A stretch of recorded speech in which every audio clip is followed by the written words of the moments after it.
मेरे प्यारे देशवासियों, मन की बात में आपका स्वागत है, अभिनंदन है। इस समय पूरी दुनिया में पेरिस ओलंपिक्स छाया हुआ है। ओलंपिक्स हमारे खिलाड़ियों को विश्व पटल पर तिरंगा लहराने का मौका देता है, देश के लिए कुछ कर गुजरने का मौका देता है। आप भी अपने खिलाड़ियों का उत्साह बढ़ाइए। Cheer for Bharat. साथियों, स्पोर्ट्स की दुनिया के इस ओलंपिक्स से अलग कुछ दिन पहले मैथ्स की दुनिया में भी एक ओलंपिक हुआ है, इंटरनेशनल मैथमेटिक्स ओलंपियाड। इस ओलंपियाड में भारत के स्टूडेंट्स ने बहुत शानदार प्रदर्शन किया है। इसमें हमारी टीम ने सर्वश्रेष्ठ प्रदर्शन करते हुए 4 गोल्ड मेडल्स और 1 सिल्वर मेडल जीता है। इंटरनेशनल मैथमेटिक्स ओलंपियाड, इसमें 100 से ज्यादा देशों के युवा हिस्सा लेते हैं और ओवरऑल टैली में हमारी टीम टॉप 5 में आने में सफल रही है। देश का नाम रोशन करने वाले इन स्टूडेंट्स के नाम है पुणे के रहने वाले आदित्य वेंकट गणेश, पुणे के ही सिद्धार्थ चोपड़ा, दिल्ली के अर्जुन गुप्ता, ग्रेटर नोएडा के कनव तलवार, मुंबई के रुशिल माथुर और गुवाहाटी के आनंदो भादुरी। साथियों, आज मन की बात में मैंने इन युवा विजेताओं को विशेष तौर पर आमंत्रित किया है। ये सभी इस समय फोन पर हमारे साथ जुड़े हुए हैं। नमस्ते साथियों, मन की बात में आप सभी साथियों का बहुत बहुत स्वागत है। आप सभी कैसे हैं? हम ठीक है सर। अच्छा साथियों, मन की बात के जरिए देशवासी आप सभी के एक्सपीरियंसेस जानने को बहुत उत्सुक है। मैं शुरुआत करता हूं आदित्य और सिद्धार्थ से। आप लोग पुणे में हैं। सबसे पहले मैं आपसे ही शुरू करता हूं। ओलंपियाड के दौरान आपने जो अनुभव किया उसे हम सभी के साथ शेयर कीजिए। मुझे मैथ्स में छोटे से इंटरेस्ट था। मुझे 5th स्टैंडर्ड में प्रकाश सर एक टीचर ने सिखाया था और उन्होंने मेरे मैथ्स में इंटरेस्ट बनाया था। मुझे कुछ सीखना मिला और मुझे करने को अपॉर्चुनिटी मिला था। आपके साथी का क्या कहना है? मैं सिद्धार्थ हूँ, मैं पुणे से हूँ। मैं भी क्लास 12 पास किया हूँ। ये मेरा सेकंड टाइम था आईएमओ में। मुझे भी छोटे से बहुत इंटरेस्ट था मैथ्स में और आदित्य के साथ जब मैं 6th में था प्रकाश सर ने हम दोनों को ट्रेन किया था और बहुत हेल्प हुआ था हमको। और अभी मैं कॉलेज के लिए CMI जा रहा हूँ और मैथ्स एंड CS परस्यू कर रहा हूँ। अच्छा, मुझे बताया गया है कि अर्जुन इस समय गांधीनगर में है और कनव तो ग्रेटर नोएडा के ही है। अर्जुन और कनव, हमने ओलंपियाड को लेकर जो चर्चा की, लेकिन आप दोनों हमें अपनी तैयारी से जुड़ा कोई विषय और कोई विशेष अनुभव अगर बताएंगे तो हमारे श्रोताओं को अच्छा लगेगा। नमस्ते सर, जय हिंद। मैं अर्जुन बोल रहा हूँ। जय हिंद अर्जुन। मैं दिल्ली में रहता हूँ और मेरी मदर श्रीमती आशा गुप्ता फिजिक्स की प्रोफेसर हैं दिल्ली यूनिवर्सिटी में और मेरे father Shri Amit Gupta chartered accountant है। मैं भी बहुत गौरवान्वित महसूस कर रहा हूँ कि मैं अपने देश के प्रधानमंत्री से बात कर रहा हूँ और सबसे पहले मैं अपनी सफलता का श्रेय अपने माता पिता को देना चाहूँगा। मुझे लगता है कि जब एक परिवार में कोई सदस्य एक ऐसे कंपटीशन की तैयारी कर रहा होता है तो केवल उस सदस्य का संघर्ष नहीं होता, पूरे परिवार का संघर्ष होता है। एसेंशियली हमारे पास जो हमारा पेपर होता है उसमें हमारे पास 3 प्रॉब्लम्स के लिए 4.5 घंटे होते हैं, तो एक प्रॉब्लम के लिए 1.5 घंटा। तो हम समझ सकते हैं कि कैसे हमारे पास एक प्रॉब्लम को सॉल्व करने के लिए कितना समय होता है। तो हमें घर पे काफ़ी मेहनत करनी पड़ती है, हमें प्रॉब्लम्स के साथ घंटों लगाने पड़ते हैं। कभी-कभार तो एक-एक प्रॉब्लम के साथ 1 दिन या यहाँ तक कि 3 दिन भी लग जाते हैं। तो इसके लिए हमें ऑनलाइन प्रॉब्लम्स ढूँढनी होती हैं, हम पिछले साल की प्रॉब्लम ट्राई करते हैं और ऐसे ही जैसे हम धीरे-धीरे मेहनत करते जाते हैं, उससे हमारा एक्सपीरियंस बढ़ता है। हमारी सबसे ज़रूरी चीज़ हमारी प्रॉब्लम सॉल्विंग एबिलिटी बढ़ती है, जो ना कि हमें मैथमेटिक्स में बल्कि जीवन के हर एक क्षेत्र में मदद करती है। अच्छा, मुझे कनौत बता सकते हैं कि कोई विशेष अनुभव हो इस सारी तैयारी में, कोई खास जो हमारे नौजवान साथियों को बड़ा अच्छा लगे जान करके? मेरा नाम कनव तलवार है। मैं ग्रेटर नोएडा उत्तर प्रदेश में रहता हूँ और कक्षा 11वीं का छात्र हूँ। मैथ्स मेरा पसंदीदा सब्जेक्ट है और मुझे बचपन से मैथ्स बहुत पसंद है। बचपन में मेरे पिता मुझे पजल्स कराते थे जिससे मेरा इंटरेस्ट बढ़ता गया। मैंने ओलंपियाड की तैयारी 7th क्लास से शुरू की थी, जिसमें मेरी सिस्टर का बहुत बड़ा योगदान है और मेरे पेरेंट्स ने भी हमेशा मुझे सपोर्ट किया। ये ओलंपियाड HPCSE कंडक्ट कराता है और ये एक 5 स्टेज प्रोसेस होता है। पिछले साल मेरा टीम में नहीं हुआ था और मैं काफ़ी करीब था और ना होने पर बहुत दुखी था।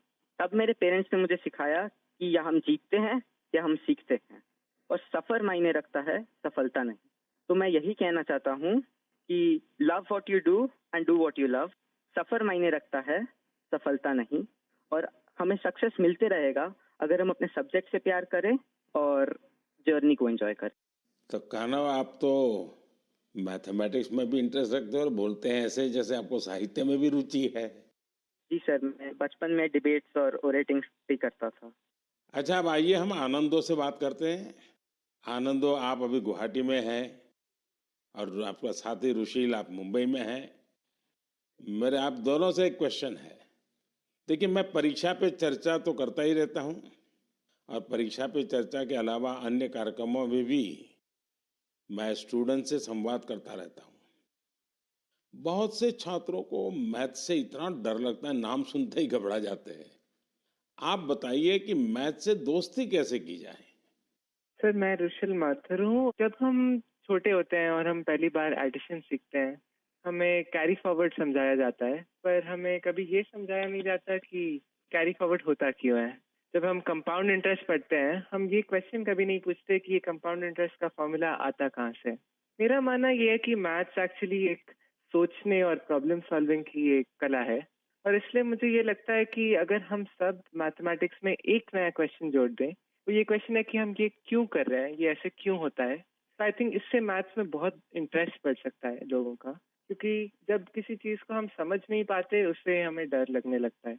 इसके अलावा मुझे ये भी लगता है कि मैथ्स सब सोचते हैं एक बहुत लॉजिकल सा सब्जेक्ट है, पर इसके अलावा मैथ्स में बहुत क्रिएटिविटी भी इम्पोर्टेंट होती है, क्योंकि क्रिएटिविटी से ही हम out of the box solutions सोच पाते हैं जो ओलंपियाड्स में बहुत यूजफुल होते हैं। और इसलिए मैथ ओलंपियाड्स का भी बहुत इम्पोर्टेंट रेलेवेंस है मैथ्स के इंटरेस्ट बढ़ाने के लिए। आनंदो, कुछ कहना चाहेंगे? नमस्ते पीएम जी, मैं आनंद खैरव गुवाहाटी से। मैं भी अभी 12वीं कक्षा पास किया हूँ। यहाँ के लोकल ओलंपियाड में 6th और 7th में करता था, वहाँ से जी हुई। ये मेरी दूसरी आईएमओ थी, दोनों आईएमओ बहुत अच्छे लगे।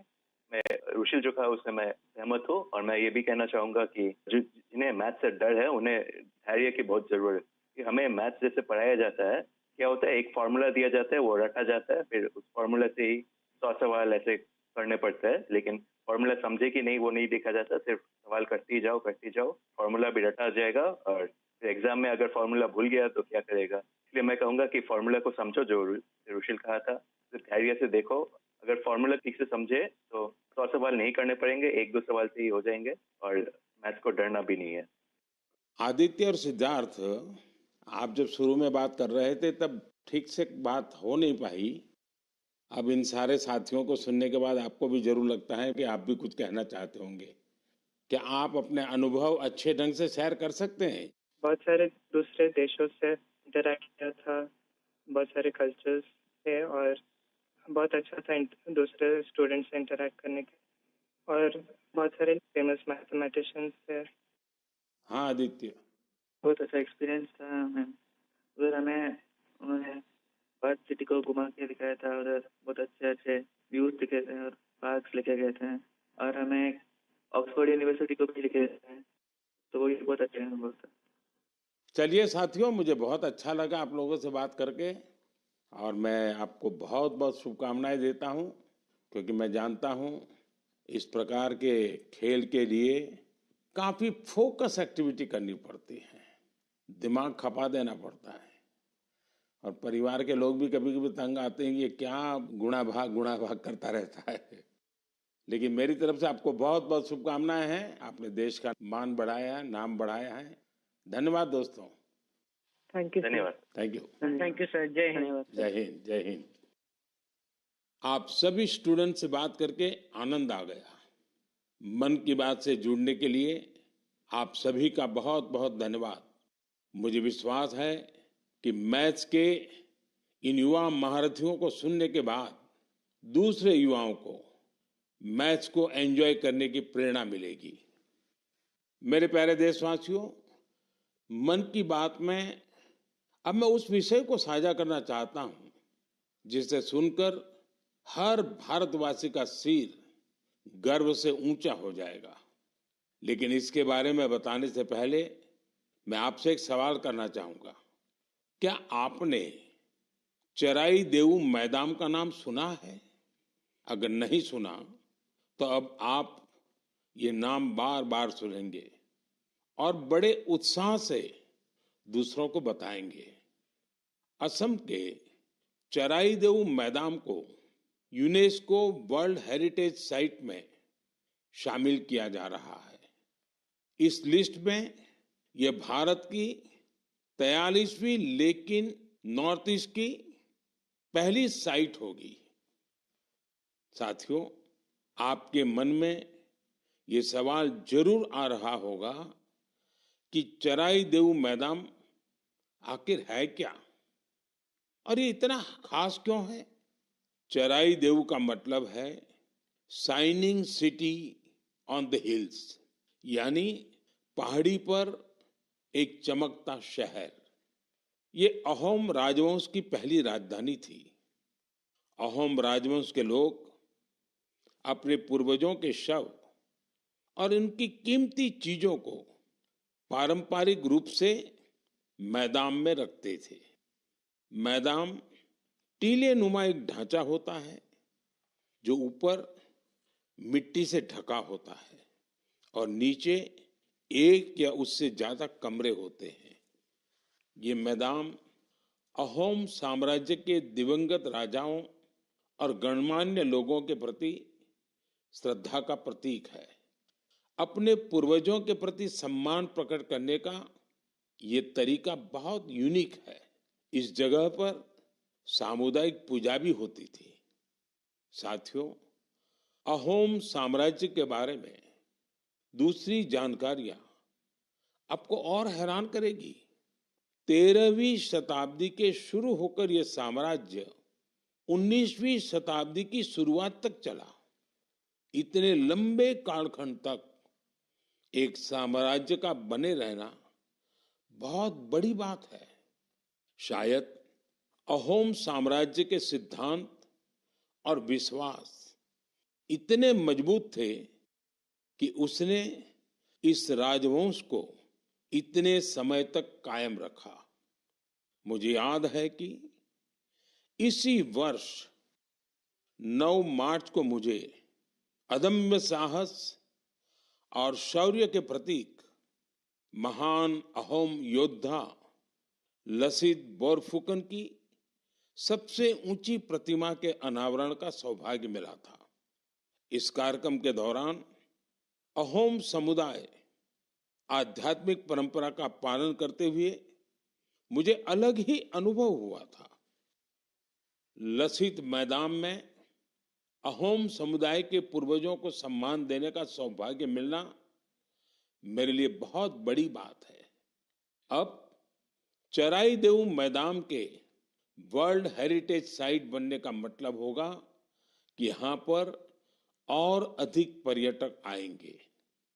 आप भी भविष्य के अपने ट्रैवल प्लान्स में इस साइट को जरूर शामिल करिएगा। साथियों, अपनी संस्कृति पर गौरव करते हुए ही कोई देश आगे बढ़ सकता है। भारत में भी इस तरह के बहुत सारे प्रयास हो रहे हैं। ऐसा ही एक प्रयास है प्रोजेक्ट परी। अब आप परी सुनकर कंफ्यूज मत होइएगा। ये परी स्वर्ग की कल्पना से नहीं जुड़ी, बल्कि धरती को स्वर्ग बना रही है। परी यानी public art of India. Project परी पब्लिक आर्ट को लोकप्रिय बनाने के लिए उभरते कलाकारों को एक मंच पर लाने का बड़ा माध्यम बन रहा है। आप देखते होंगे सड़कों के किनारे, दीवारों पर, अंडरपास में बहुत ही सुंदर पेंटिंग्स बनी हुई दिखती हैं। ये पेंटिंग्स और ये कलाकृतियां यही कलाकार बनाते हैं जो परी से जुड़े हैं। इससे जहां हमारे सार्वजनिक स्थानों की सुंदरता बढ़ती है, वहीं हमारे कल्चर को और ज्यादा पॉपुलर बनाने में भी मदद मिलती है। उदाहरण के लिए दिल्ली के भारत मंडपम को ही लीजिए। यहां देश भर के अद्भुत आर्टवर्क्स आपको देखने को मिल जाएंगे। दिल्ली में कुछ अंडरपास और फ्लाईओवर पर भी आप ऐसे खूबसूरत पब्लिक आर्ट देख सकते हैं। मैं कला और संस्कृति प्रेमियों से आग्रह करूंगा कि वे भी पब्लिक आर्ट पर और काम करें। ये हमें अपनी जड़ों पर गर्व करने की सुखद अनुभूति देगा। मेरे प्यारे देशवासियों, मन की बात में अब बात रंगों की, ऐसे रंगों की जिन्होंने हरियाणा के रोहतक जिले की 250 से ज्यादा महिलाओं के जीवन में समृद्धि के रंग भर दिए हैं। हथकरघा उद्योग से जुड़ी ये महिलाएं पहले छोटी छोटी दुकानें और छोटे मोटे काम कर गुजारा करती थी, लेकिन हर किसी में आगे बढ़ने की इच्छा तो होती ही होती है। इसलिए इन्होंने उन्नति सेल्फ हेल्प ग्रुप से जुड़ने का फैसला किया और इस ग्रुप से जुड़कर उन्होंने ब्लॉक प्रिंटिंग और रंगाई में ट्रेनिंग हासिल की। कपड़ों पर रंगों का जादू बिखेरने वाली ये महिलाएं आज लाखों रुपये कमा रही है। इनके बनाए बेड कवर, साड़ियां और दुपट्टों की बाजार में भारी मांग है। साथियों, रोहतक की इन महिलाओं की तरह देश के अलग अलग हिस्सों में कारीगर हैंडलूम को लोकप्रिय बनाने में जुटी हैं। चाहे ओडिशा की संबलपुरी साड़ी हो, चाहे एमपी की माहेश्वरी साड़ी हो, महाराष्ट्र की पैठणी या विदर्भ के हैंड ब्लॉक प्रिंट्स हो, चाहे हिमाचल के भुट्टिकों के शॉल और ऊनी कपड़े हो, या फिर जम्मू कश्मीर के कनी शॉल हो, देश के कोने कोने में हैंडलूम कारीगरों का काम छाया हुआ है। और आप ये तो जानते ही होंगे, कुछ ही दिन बाद 7 अगस्त को हम नेशनल हैंडलूम डे मनाएंगे। आजकल जिस तरह हैंडलूम उत्पादों ने लोगों के दिलों में अपनी जगह बनाई है, वो वाकई बहुत सफल है, जबरदस्त है। अब तो कई निजी कंपनियां भी एआई के माध्यम से हैंडलूम उत्पाद और सस्टेनेबल फैशन को बढ़ावा दे रही है। Kosha AI, handloom India, D junk, Nova tags, Brahmaputra fables, ऐसे कितने ही स्टार्टअप भी हैंडलूम उत्पादों को लोकप्रिय बनाने में जुटे हैं।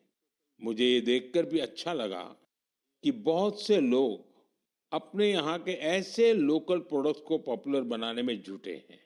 आप भी अपने लोकल प्रोडक्ट्स को #MyProductMyPride के नाम से सोशल मीडिया पर अपलोड करें। आपका ये छोटा सा प्रयास अनेकों लोगों की जिंदगी बदल देगा। साथियों, हैंडलूम के साथ साथ मैं खादी की बात भी करना चाहूंगा। आप में से ऐसे कई लोग होंगे जो पहले कभी खादी के उत्पादों का उपयोग नहीं करते थे, लेकिन आज बड़े गर्व से खादी पहनते हैं। मुझे ये बताते हुए भी आनंद आ रहा है, खादी ग्रामोद्योग का कारोबार पहली बार 1.5 लाख करोड़ रुपए के पार पहुंच गया है। सोचिए, 1.5 लाख करोड़ रुपए। और जानते हैं खादी की बिक्री कितनी बढ़ी है? 400%। खादी की, हैंडलूम की ये बढ़ती हुई बिक्री बड़ी संख्या में रोजगार के नए अवसर भी बना रही है। इस इंडस्ट्री से सबसे ज्यादा महिलाएं जुड़ी हैं, तो सबसे ज्यादा फायदा भी उन्हीं को हो रहा है। मेरा तो आपसे फिर एक आग्रह है, आपके पास भांति भांति के वस्त्र होंगे और आपने अब तक खादी के वस्त्र नहीं खरीदे, तो इस साल से शुरू कर लें। अगस्त का महीना आ ही गया है। ये आजादी मिलने का महीना है, क्रांति का महीना है। इससे बढ़िया अवसर और क्या होगा खादी खरीदने के लिए। मेरे प्यारे देशवासियों, मन की बात में मैंने अक्सर आपसे ड्रग्स की चुनौती की चर्चा की है। हर परिवार की ये चिंता होती है कि कहीं उनका बच्चा ड्रग्स की चपेट में ना आ जाए। अब ऐसे लोगों की मदद के लिए सरकार ने एक विशेष केंद्र खोला है, जिसका नाम है मानस। ड्रग्स के खिलाफ लड़ाई में ये बहुत बड़ा कदम है। कुछ दिन पहले ही मानस की हेल्पलाइन और पोर्टल को लॉन्च किया गया है। सरकार ने एक टोल फ्री नंबर 1933 जारी किया है।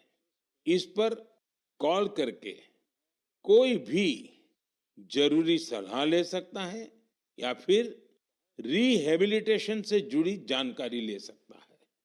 अगर किसी के पास ड्रग्स से जुड़ी कोई दूसरी जानकारी भी है, तो वो इसी नंबर पर कॉल करके नारकोटिक्स कंट्रोल ब्यूरो के साथ साझा भी कर सकते हैं। मानस के साथ साझा की गई हर जानकारी गोपनीय रखी जाती है। भारत को ड्रग्स फ्री बनाने में जुटे सभी लोगों से, सभी परिवारों से, सभी संस्थाओं से मेरा आग्रह है कि मानस हेल्पलाइन का भरपूर उपयोग करें। मेरे प्यारे देशवासियों, कल दुनिया भर में टाइगर डे मनाया जाएगा। भारत में तो टाइगर्स, बाघ हमारी संस्कृति का अभिन्न हिस्सा रहा है। हम सब बाघों से जुड़े किस्से कहानियां सुनते हुए ही बड़े हुए हैं। जंगल के आसपास के गांव में तो हर किसी को पता होता है कि बाघ के साथ तालमेल बिठाकर कैसे रहना है। हमारे देश में ऐसे कई गांव हैं जहां इंसान और बाघ के बीच कभी टकराव की स्थिति नहीं आती, लेकिन जहां ऐसी स्थिति आती है, वहां भी बाघों के संरक्षण के लिए अभूतपूर्व प्रयास हो रहे हैं।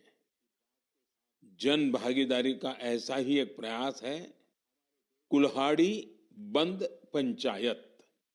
राजस्थान के रणथंभौर से शुरू हुआ कुल्हाड़ी बंद पंचायत अभियान बहुत दिलचस्प है। स्थानीय समुदायों ने स्वयं इस बात की शपथ ली है कि जंगल में कुल्हाड़ी के साथ नहीं जाएंगे और पेड़ नहीं काटेंगे। इस एक फैसले से यहाँ के जंगल एक बार फिर से हरे भरे हो रहे हैं और बाघों के लिए बेहतर वातावरण तैयार हो रहा है। साथियों, महाराष्ट्र का ताडोबा अंधारी टाइगर रिजर्व बाघों के प्रमुख बसेरों में से एक है। यहाँ के स्थानीय समुदायों, विशेषकर गोंड और माना जनजाति के हमारे भाई बहनों ने इको टूरिज्म की ओर तेजी से कदम बढ़ाए हैं। उन्होंने जंगल पर अपनी निर्भरता को कम किया है ताकि यहाँ बाघों की गतिविधियां बढ़ सकें। आपको आंध्र प्रदेश में नल्ला मलाई की पहाड़ियों पर रहने वाले चेंचू जनजाति के प्रयास भी हैरान कर देंगे। उन्होंने टाइगर ट्रैकर्स के तौर पर जंगल में वन्य जीवों के मूवमेंट की हर जानकारी जमा की। इसके साथ ही वे इस क्षेत्र में अवैध गतिविधियों की निगरानी भी करते रहे हैं। इसी तरह उत्तर प्रदेश के पीलीभीत में चल रहा बाघ मित्र कार्यक्रम भी बहुत चर्चा में है। इसके तहत स्थानीय लोगों को बाघ मित्र के रूप में काम करने की ट्रेनिंग दी जाती है। ये बाघ मित्र इस बात का पूरा ध्यान रखते हैं कि बाघों और इंसानों के बीच टकराव की स्थिति न बने। देश के अलग अलग हिस्सों में इस तरह के कई प्रयास जारी हैं। मैंने यहाँ कुछ ही प्रयासों की चर्चा की है, लेकिन मुझे खुशी है कि जन भागीदारी बाघों के संरक्षण में बहुत काम आ रही है। ऐसे प्रयासों की वजह से ही भारत में बाघों की आबादी हर साल बढ़ रही है। आपको ये जानकर खुशी और गर्व का अनुभव होगा कि दुनिया भर में जितने बाघ हैं, उनमें से 70% बाघ हमारे देश में है। सोचिए, 70% बाघ। तभी तो हमारे देश के अलग अलग हिस्सों में कई टाइगर सेंचुरी है। साथियों, बाघ बढ़ने के साथ साथ हमारे देश में वन क्षेत्र भी तेजी से बढ़ रहा है। इसमें भी सामुदायिक प्रयासों से बड़ी सफलता मिल रही है। पिछले मन की बात कार्यक्रम में आपसे एक पेड़ मां के नाम कार्यक्रम की चर्चा की थी। मुझे खुशी है कि देश के अलग अलग हिस्सों में बड़ी संख्या में लोग इस अभियान से जुड़ रहे हैं। अभी कुछ दिन पहले स्वच्छता के लिए प्रसिद्ध इंदौर में एक शानदार कार्यक्रम हुआ। यहाँ एक पेड़ मां के नाम कार्यक्रम के दौरान एक ही दिन में 2 लाख से ज्यादा पौधे लगाए गए। अपनी मां के नाम पर पेड़ लगाने के इस अभियान से आप भी जरूर जुड़े और सेल्फी लेकर सोशल मीडिया पर भी पोस्ट करें। इस अभियान से जुड़कर आपको अपनी मां और धरती मां दोनों के लिए कुछ स्पेशल कर पाने का एहसास होगा।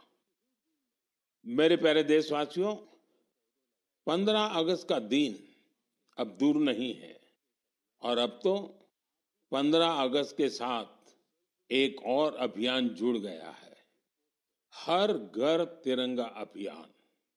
पिछले कुछ वर्षों से तो पूरे देश में हर घर तिरंगा अभियान के लिए सबका जोश हाई रहता है।